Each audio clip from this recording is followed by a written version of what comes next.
Hi friends. So இந்த வீடியோவில் நம்ம எதை பற்றி பார்க்க போகிறோம்னு சொன்னால் எப்படி நம்ம இன்சர்ட் பண்ணியிருக்கிற ஒரு டேட்டாவை delete பண்ணுறதுங்கிற சம்மந்தமாக தான் நம்ம பார்க்க போகிறோம். சரிங்களா? ஸோ நான் கோர்ஸுங்கிற டேபிளில் தான் நான் என்ன செய்ய போகிறேன், ஆல்ரெடி டேட்டா இன்சர்ட் பண்ணி வச்சுருந்தேன். ஸோ அதை தான் நான் delete பண்ண போகிறேன். ஸோ ஃபர்ஸ்ட்டுக்கு நம்ம செலக்ட் பண்ணி பார்த்துக்குவோம். ஸோ இப்போ நம்ம செலக்ட் குவாரி நம்ம இது வரைக்கும் நான் படிக்கலைன்னு சொன்னால் கூட நான் இப்போ ஜஸ்ட் வந்துட்டு ஒரு எல்லா டேட்டாவையும் செலக்ட் பண்ணி பார்க்குறதுக்குரிய குவாரி மட்டும்தான் எழுதுகிறேன். செலக்ட் குவாரி சம்மந்தமான டீட்டெயிலான வீடியோஸ் பிறகு வர வீடியோஸில் நான் அப்லோட் பண்ணுறேன். ஸோ இப்போ நாம் delete குவாரிஸை பார்ப்போம். So select strict from course. சரிங்களா? ஸோ இங்கே நான் என்ன செய்கிறேன்னு பாருங்கள். நான் இந்த டேட்டாவை செலக்ட் பண்ணுறேன். செலக்ட் பண்ணதும் எனக்கு இங்கே 3 டேட்டாஸ் இருக்குது.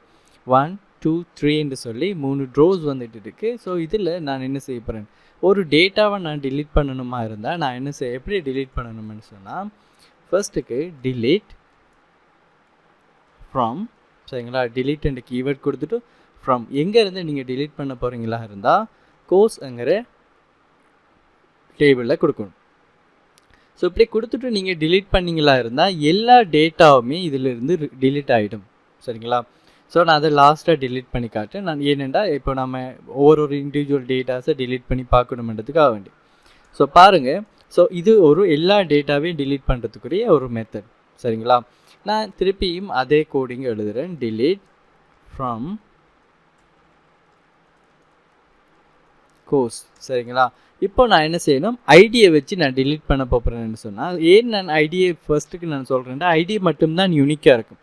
உதாரணமாக நான் நேம் யூஸ் பண்ணியிருந்தேன்னு சொன்னால் இந்த கொலமுக்கு நான் யூனிக்குங்கிற கன்ஸ்ட்ரைன் கொடுக்கலன்னு சொன்னால் ஒரே நேமில் 2 கோர்ஸ் இருக்குமா இருந்தால் 2 டேட்டாவுமே அழிஞ்சு போயிடும். அதாவது 2 ட்ரோஸுமே கம்ப்ளீட்டாக அதுலேருந்து ரிமூவ் ஆகிடும்.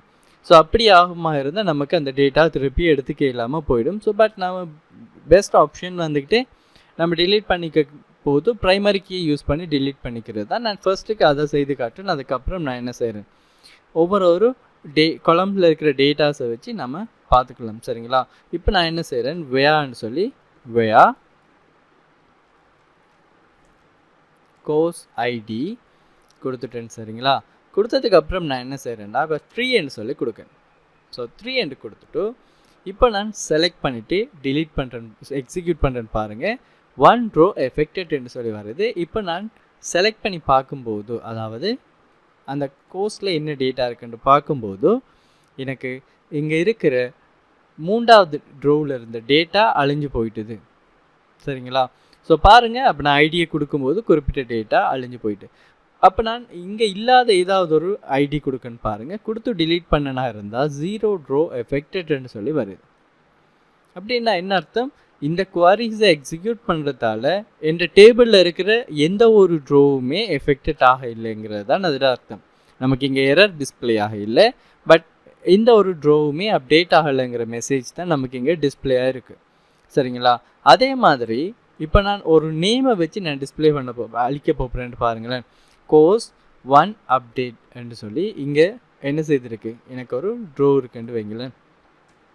ஸோ நான் என்ன செய்கிறேன், கொலம்ட நேமை கொடுக்கேன், கோர்ஸ் நேம் கொடுத்துட்டு இங்கே நான் என்ன செய்கிறேன், கோர்ஸ் 2 அப்டேட் என்று சொல்லி இருக்குது. சரிங்களா? நான் அதை செலக்ட் பண்ணிவிட்டு அப்படியே எக்ஸிக்யூட் பண்ணுறது பாருங்கள். 1 row affected சொல்கிற மெசேஜ் எனக்கு பிரிண்ட் ஆகிருக்கு. நான் திருப்பி நான் செலக்ட் பண்ணி பார்க்கும்போது எனக்கு எல்லா ட்ரோஸுமே இங்கே டிஸ்பிளே ஆகிட்டு இருக்கு. சரிங்களா?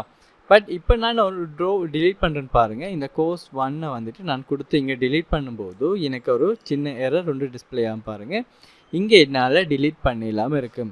என்ன காரணமானு சொல்லி பார்த்தீங்களான்னு சொன்னால் இங்கே நான் யூஸ் பண்ணியிருக்கிற இந்த டேட்டா எனக்கு இந்த பெட்ச் என்று சொல்கிற டேபிளில் யூஸ் பண்ணப்பட்டிருக்கு. இப்போ நான் செக் பண்ணி பார்க்கன்னு பாருங்கள். திருப்பி பெட்ச்ங்கிறதையும் நம்ம செக் பண்ணி பார்ப்போம்.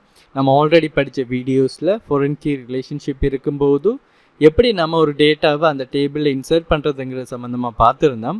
பட் அதைத்தான் நாம் இங்கே செலக்ட் பண்ணி பார்க்க போகிறோம். பாருங்கள், select strict from Petch.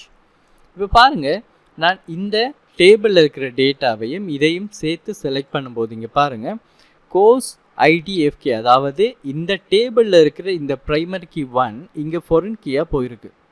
So அப்படி இருக்கும்போது நம்மளால் அதை டிலீட் பண்ணே இல்லாது. ஸோ டிலீட் பண்ணுறதுக்குரிய நிறைய மெத்தட்ஸ் இருக்குது. நம்ம அதை பிறகு வர வீடியோஸில் நம்ம பார்ப்போம். இப்போ நம்ம என்ன செய்கிறோம்னு பாருங்கள். ஸோ அப்போ நம்ம இது எப்படி டிலீட் பண்ணலாம்னு சொல்லி பார்த்தீங்களா இருந்தால், இதை டிலீட் பண்ணுறதுக்கு முதல் எந்த டேபிளுக்கு அது ஃபாரின் கீயாக போயிருந்ததோ அந்த டேபிளில் இருக்கிற அந்த ட்ரோவை நம்ம அழிக்கணும்.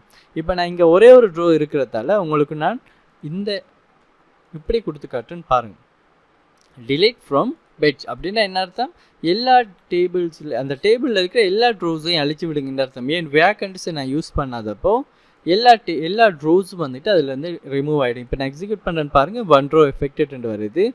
இப்போ நான் பெட்சை செலக்ட் பண்ணி பார்க்கும்போது அங்கே எந்த ஒரு டேட்டாவுமே இல்லை. இப்போ உங்களுக்கு புரிஞ்சிருக்கும் இப்படி இந்த வேக்கண்ட்ஸை நம்ம யூஸ் பண்ணலைன்னு சொன்னால் எப்படி டேட்டா ரிமூவ் ஆகும்னு சொல்லி. இந்த சந்தர்ப்பத்தில் நான் இப்போது செலக்ட் பண்ணி பார்க்கேன். இப்போ நான் இதை டிலீட் பண்ணனா இருந்தால் எனக்கு எந்த ஒரு ப்ராப்ளமும் இல்லாமல் இங்கே டேட்டா வந்துட்டு நமக்கு ரிமூவ் ஆகிடுது. இப்போ நான் செக் பண்ணி பார்க்கன்னு பாருங்கள், எனக்கு பெட்ச்லேயும் எந்த ஒரு டேட்டாவும் இல்லை. அதே சமயத்தில் கோர்ஸுங்கிற டேபிள்லேயும் எனக்கு எந்த ஒரு டேட்டாவும் இல்லை. ஸோ ரொம்ப முக்கியமாக நீங்கள் தெரிஞ்சுக்க வேண்டியது என்னது, டிலீட் ஃப்ரம் அண்ட் கொடுத்ததுக்கப்புறம் அந்த டேபிளோ அந்த டேபிள் நேமை நீங்கள் கண்டிப்பாக கொடுத்தாகணும். ஸோ கொடுத்ததுக்கப்புறம் நீங்கள் வேக்கண்ட்ஸை யூஸ் பண்ணி அந்த கொலம்ட நேமும் அந்த கொலத்தில் எந்த வேல்யூஸ் இருக்கோ அதையும் நீங்கள் கொடுத்துக்கணும். ஸோ எப்போவுமே நீங்கள் யூஸ் பண்ணும்போது ப்ரைமரி கீ யூஸ் பண்ணுறது ஒரு பொருத்தமாக இருக்கும். சில சந்தர்ப்பங்களில் நமக்கு வேறு கொலம் ப்ரைமரி கீ இல்லாத வேறு கொலமை யூஸ் பண்ண வேண்டிய நிலைமைகளும் இருக்கும். ஸோ அந்த டைமில் நம்ம அந்த கொலம்ஸ்களை யூஸ் பண்ணிக்கலாம். ஸோ யூஸ் பண்ணி நம்ம டிலீட் பண்ண மாதிரி இருந்தால் அந்த குறிப்பிட்ட டேட்டா மட்டும் டிலீட் ஆகும். ஒரே நேமில் கோஸ்ட் நேம் ஒன்றுக்கு மேற்பட்ட தரம் இருக்குமா இருந்தால் எங்கேயெல்லாம் அதே நேம் யூஸ் பண்ணப்பட்டிருக்கோ அவ்வளவு டேட்டாவுமே, அதாவது அவ்வளவு ட்ரோஸுமே நமக்கு ரிமூவ் ஆகிடும். ஸோ ரொம்ப கேர்ஃபுல்லாக டிலீட் ப்ராசஸ் பண்ணும்போது செக் பண்ணி பார்த்துக்கோங்க. ஸோ தேங்க்யூ ஃபார் வாட்சிங். நெக்ஸ்ட் வீடியோவில் பார்க்கலாம்.